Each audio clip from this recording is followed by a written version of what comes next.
Halo teman dekat ceritaku, bersama saya Imelda Tahir yang akan bercerita mengenai lika-liku sosok seorang selebriti Ceritaku.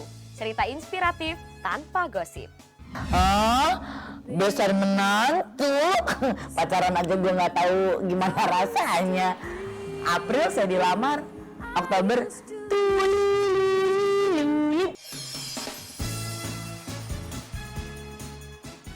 Terlahir sebagai anak manja, membuat sosok Indy Barens kerap menunjukkan sifat aslinya yang identik dengan karakter seorang pemberontak.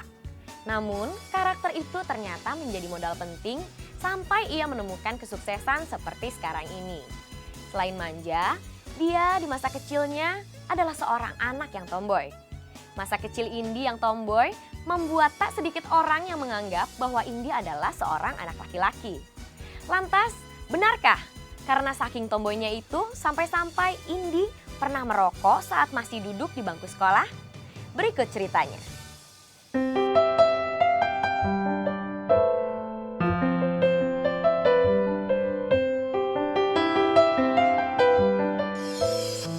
Menyebut nama Mendia Barens, orang mungkin tidak sadar bahwa yang dimaksud adalah sosok presenter kocak Indy Barens.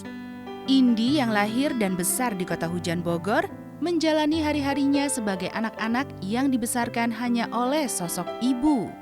Perceraian yang terjadi pada orang tuanya tak lantas membuat wanita yang kini berusia 40 tahun itu merasa berbeda. Meski demikian, ketiadaan sosok ayah dalam keluarga sempat membentuknya menjadi seorang gadis yang haus akan perhatian dari anggota keluarga yang lain. Perbedaan usia yang jauh dengan sang adik juga membuat Indy sering menunjukkan karakter kerasnya. pemberontak iya, cuman saya sulit sekali diatur kali menurut mama ya. Jadi jutek dan ngebetain gitu deh kata mama. Untung aku masih hidup sampai sekarang. Jadi waktu dulu saya masih udah lahir, terus jarak dengan adik saya kan cukup jauh. Jadi saya sempat merasakan menjadi anak tunggal, jadi raja gitu di rumah. Dimanja sekali dengan oma opa saya. Jadi main tanah di karpet boleh, pilek makan es boleh. Nah, kalau mama kan gitu selalu dengan tidak dan Bukan hanya keras, pergaulan Indy yang jauh dari kesan feminin sempat dibawanya ke dalam berbagai lingkungan. Tak terkecuali kehidupan dalam lingkungan keluarganya sendiri.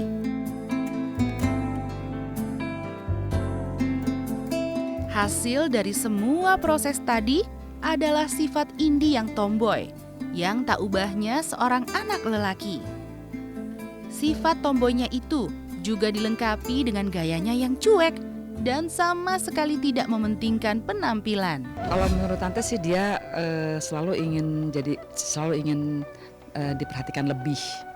Jadi apa-apa misalnya perhatian lebih, sayangnya harus lebih.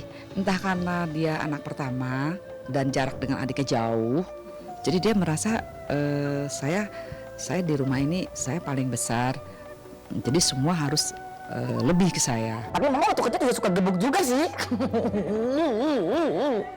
Ya kata mama sih dulu saya waktu kecil cuma ketolongnya gara-gara rambut panjang aja. Kalau rambut nggak panjang mungkin orang nggak tahu kalau saya perempuan. Dan tak hanya dari sifat dan penampilan, soal kelakuan, Indy juga ternyata sering melakukan kebiasaan yang biasanya dilakukan oleh anak laki-laki kebanyakan. Kebiasaan merokok salah satunya, di mana hal itu pernah sampai membuat dirinya mendapat pelajaran dari sang ibunda. Ya anak SMA zaman dulu kan sosok diary gitu deh, zaman-zaman si boy. diary culun gitu, terus saya nulis di situ bahwa ajar ngerokok. Saya ngerokok dibaca sama mama. Mama tuh orangnya sebenarnya bukan usil, cuman dia tuh orangnya rapi jali banget. Jadi dia tuh nggak senang kalau kamar anaknya tuh berantakan. Sementara Eke si Selorde ini kan nggak pernah ngunci laci, nggak pernah ini. Jadi mama tuh dengan bebas merdeka tuh nota-nota di rumah. Ditemukanlah gitu diary indahku. Wah, anak gua ngerokok. Pulang dari sekolah, kamu ngerokok ya? Enggak. Mama ngambil satu bungkus rokok, semua rokok ditaruh di mulutnya, dibakarin, suruh habisin semuanya. Pingsan.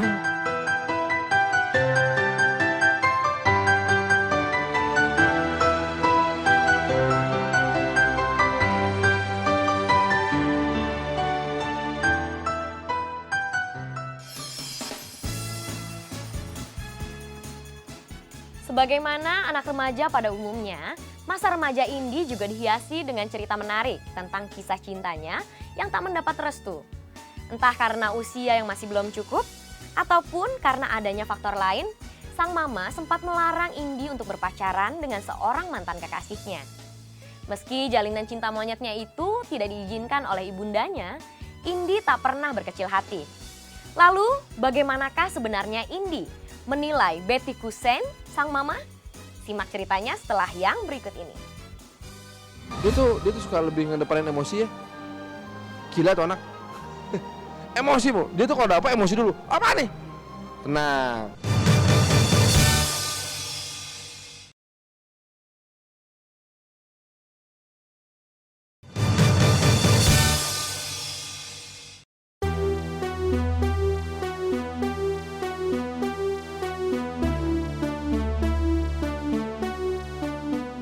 Dengan sifat dan juga penampilannya yang kerap menunjukkan karakter seorang lelaki, namun sebagai anak perempuan lain seusianya, Indi juga pernah mengalami yang namanya jatuh cinta. Tentu saja, cinta yang dirasakan oleh Indi pada saat itu adalah cinta monyet. Cinta khas ala anak yang baru tumbuh remaja. Dulu juga sempat saya backstreet karena tahu mama kayaknya nggak suka sama pacar saya, tapi udah dikenalin, jadi ketemuannya di rumah temen saya gitu. Mama udah tahu duluan, nggak boleh bohong sama ibu gue sih ya. Mau belajar emang ada ini kelompok belajar, saya bilangnya gitu. Sampai di kencan, cucu kencan sama pacarku di rumah teman. Pas balik lagi mama nanya, dari mana tadi? Habis belajar ini nih. Mama nggak bisa Lili. Belajar apa ketemu si Tit gitu. Waduh, masuk kamar. Cepet. Tumbuh menjadi seorang remaja, kecintaan Indi terhadap sang mama tidaklah berkurang sama sekali. Kebersamaan yang intens dengan mamanya juga membuatnya semakin sadar bahwa kewajibannya sebagai anak adalah membahagiakan orang tua. Mama memang idola dalam hidup saya dalam arti kata sebenarnya. Jadi banyak hal yang sudah dijalani oleh mama, hidup yang sudah mama lakukan itu menjadi contoh buat hidup saya gitu. Bakti Indi sebagai anak dibuktikan dengan usahanya untuk selalu taat pada perintah sang bunda.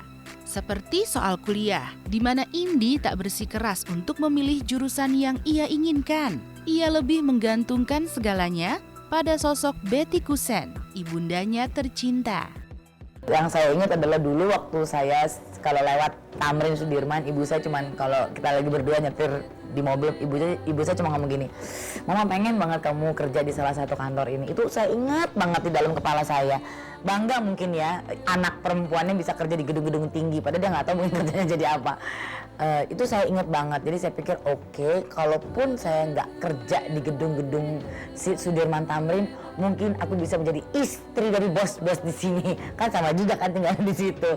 Tapi ternyata malah yang pengenin mama malah kesampaian juga, nangkring di gedung Sarina Tamrin kan, ya nggak mah? Terus dia malah kalau nggak salah dia bilang, nggak mungkin lah. Kalau nggak salah dia ngomong gitu, dan tuh lupa tuh masih SMP apa ya, kita suka minggu-minggu main ke Jakarta. Ya, dia tante pernah bilang begitu. Di luar itu, sejatinya Indi merupakan sosok yang keras, yang kerap menunjukkan sikap emosionalnya. Hingga kini, sifat itu bahkan sering terbawa, hingga banyak dari sahabat yang mengetahui karakternya. Meski demikian, sifat emosional Indi tersebut hanyalah sebagai bumbu yang memberikan ciri pada sosok wanita yang kini berusia 40 tahun itu. Indi itu orangnya sangat beberapa hal dia lebih bisa cuek dibandingin gue gitu loh.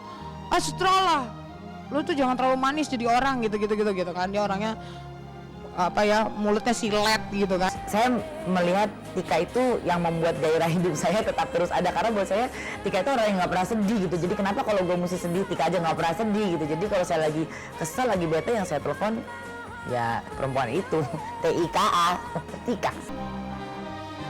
Dia tuh suka lebih ngedepanin emosi ya. Gila tuh anak. Emosi bu, dia tuh kalau ada apa emosi dulu. Apa nih? Tenang. Lu jangan emosi dulu. Gue jelasin lu begini, ngerti? Oh kalau itu sih gue mau. Nah, Si monyet itu emang suka begitu sih.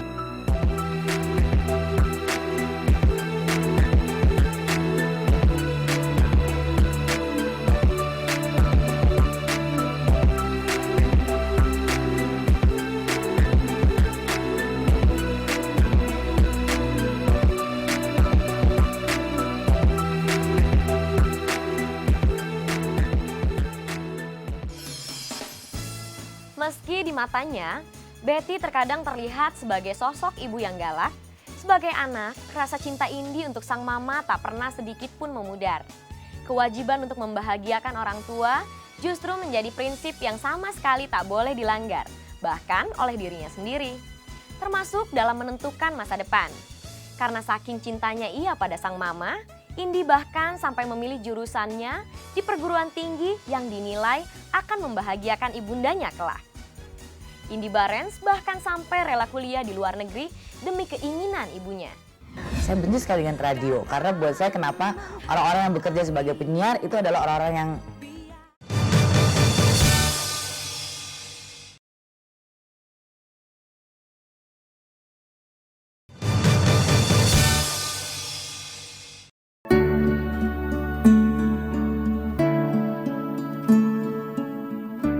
Karir Indi di dunia entertainment dimulai kala dirinya menjadi seorang penyiar di sebuah stasiun radio di ibu kota.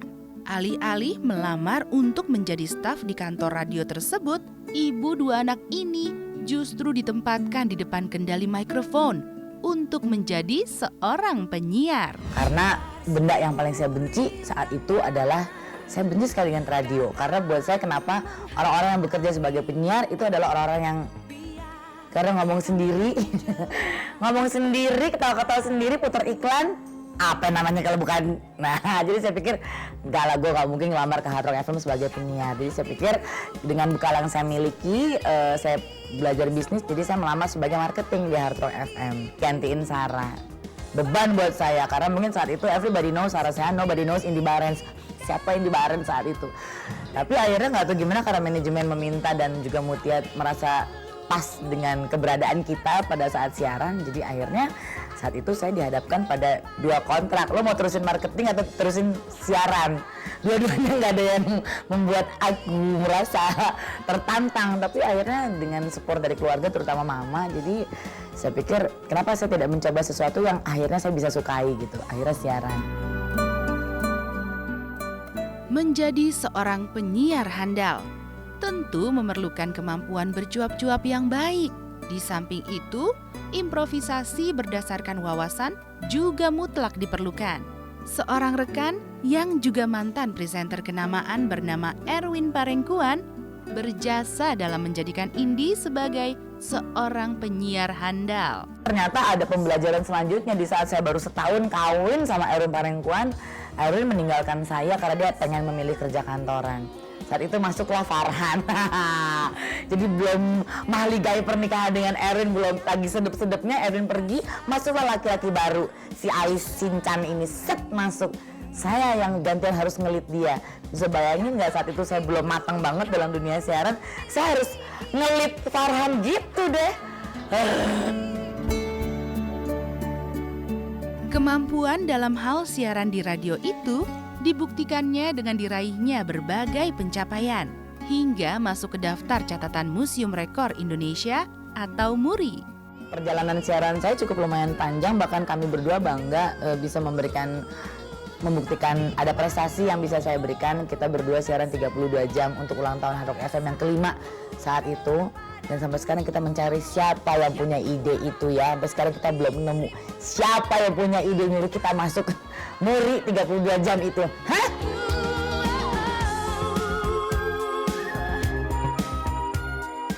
Dia sama si Erwin Parengkuan jadi, menurut saya keren siarannya.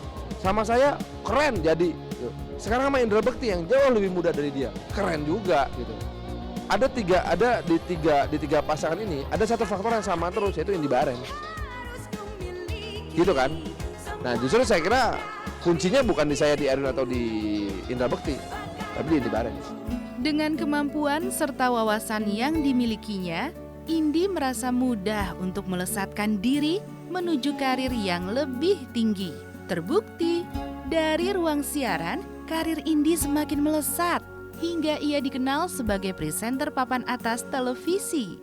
Mungkin awal startnya kali ya, awal startnya dimana saya baru beberapa bulan siaran di Atro FM. Again and again Mutia lagi yang meminta saya untuk coba casting di salah satu stasiun TV. Saat itu mereka fax ke radio, terus minta orang yang mau casting untuk bawain satu program acara. Saya ngelengos karena saya pikir dunia TV bukan dunia saya. Mutia bilang, coba lo casting. Aduh, Mutia lagi. Coba suruh saya casting dan saya tidak merasa mampu untuk bisa membawakan acara tersebut gitu. Tapi nggak tahu gimana dalam 2-3 kali casting ternyata mereka memilih saya.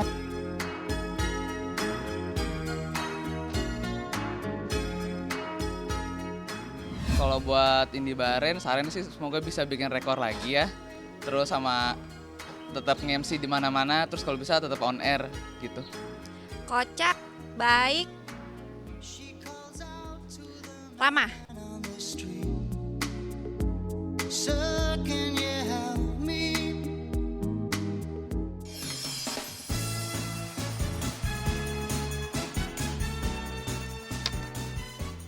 Soal karir, tak sulit bagi Indi untuk menentukan pekerjaan yang ia inginkan.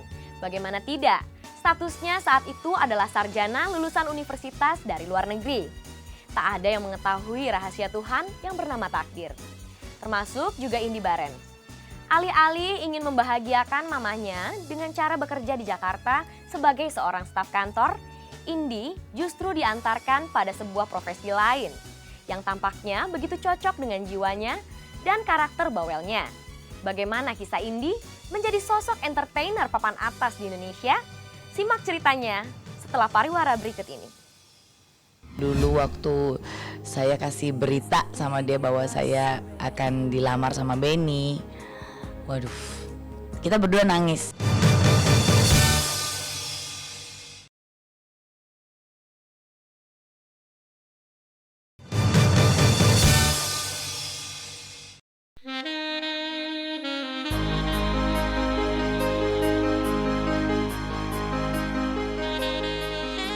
Di balik kebahagiaan rumah tangga yang dijalaninya sekarang, siapa sangka pertemuannya dengan sosok Benny Sarmanella yang kini menjadi suaminya tak dirasakan Indi sebagai satu hal yang menggembirakan. Sebaliknya, Indi justru tak melihat ada yang spesial dari sosok Benny. Seiring waktu berjalan, Indi dapat menerima kehadiran sosok Benny dalam hidupnya. Tak lain, ini karena sikap Benny yang sanggup meluluhkan hati Indi. Hingga pada akhirnya mereka sepakat untuk menjalin jalinan asmara. Kalau nggak salah tahun 2002 awal Januari, keluarganya pengen kenalan dengan keluarga saya. Jadi mereka ke Bogor, berliburan di Bogor, kita kenalan, kita ngobrol di situ dan ayahnya langsung bilang bahwa mudah-mudahan perkenalan ini nggak cuma sekedar kenalan di awal tahun baru, tapi kita bisa berhubungan antara besan dan mantu. Wah, gue shock banget. Besan menantu, pacaran aja gue nggak tahu gimana rasanya. April saya dilamar, Oktober kawin saya. Januari buntiang deh. Hubungan antara Indi dan Benny sendiri sejatinya tak lepas dari sosok almarhum Indra Safera yang notabene merupakan sahabat dari keduanya. Oleh karenanya, tak heran jika pada saat momen pernikahan Indi dan Benny berlangsung, almarhum Indra Safera adalah salah satu yang ikut berbahagia. Saya masih ingat zaman dulu waktu saya kasih berita sama dia bahwa saya akan dilamar sama Benny. Waduh, kita berdua nangis. Jadi di apartemennya dia kita berdua nangis karena impian menikah itu adalah impian saya gitu. Dan dia memang punya cita-cita ingin melengkapi hidup saya dengan membantu memberesi dan menyiapkan pernak-pernik dalam urusan persiapan pernikahan saya. Jadi yang membuat saya terharu adalah dia bantu saya, dia support saya dalam hubungan saya dengan Benny. Dia bantu saya untuk menyempurnakan pernikahan kami. Dia ikut campur pula dalam urusan menuju bulanan pada saat Rafa mau lahir, dan yang amat disayangkan adalah dia tidak sempat melihat Rafa. Dengan apa yang sudah dicapainya sampai dengan hari ini, rasanya tak salah jika menyebut bahwa kehidupan seorang Indy Barens sudah hampir sempurna. Selain karir yang mapan sebagai seorang presenter dan juga entertainer, rumah tangga bahagianya juga sudah dilengkapi dengan kehadiran 2 orang buah hati. Apa yang saya dapetin sekarang itu adalah bukan dari rencana saya, bukan dari cita-cita saya, bukan dari keinginan saya. Tapi Tuhan itu rencananya hebat sekali gitu, di mana saya ditemukan oleh orang-orang yang ada di sekitar saya untuk menjadi seperti sekarang ini. Dan saya mendapatkan apa yang di luar dugaan saya gitu. Jadi kalau ditanya semuanya yang dimiliki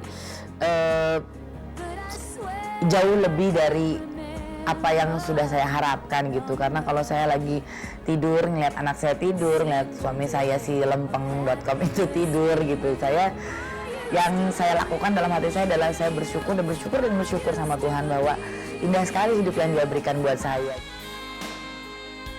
Sementara di mata Benjamin Sarmanella sang suami, Indy adalah contoh figur wanita yang komplit.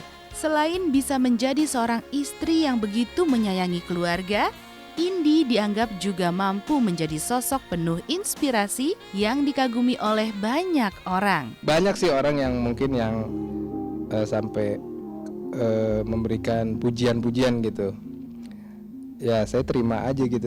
Padahal sih dalam hati saya dia nggak tahu juga nih, di rumah kita berdua sering bercanda-bercanda gitu. Jadi memang udah begitu karakternya gitu, memang dari rumahnya. Jadi mungkin saya udah terbiasa gitu. Jadi saya kalau ada orang muji ya seneng banget gitu. Cuman kadang wah ternyata istri gue banyak juga nih ngefans. Untuk Indy ya semoga sukses dan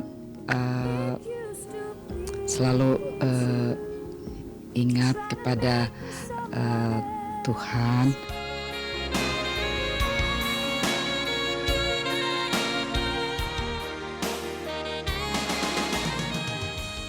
Kalau selama ini dia sebagai presenter ya mendingan sih kayaknya terus di presenter aja ya. Paling banter ya paling MC aja, acara-acara off air itu nggak masalah sih.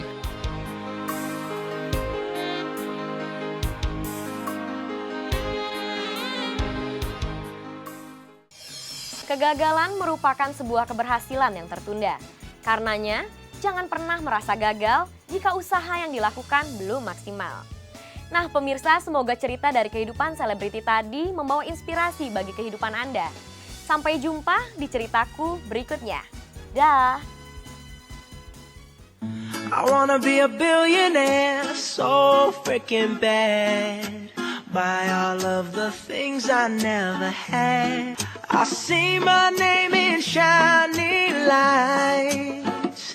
Yeah, a different city every night. Oh, I swear the world better prepare for when I'm a billionaire. Yeah, I would have a show like Oprah. I would be the host of Everyday Christmas. Give Travis your wish list. I'd probably pull an Angelina and Brad Pitt and adopt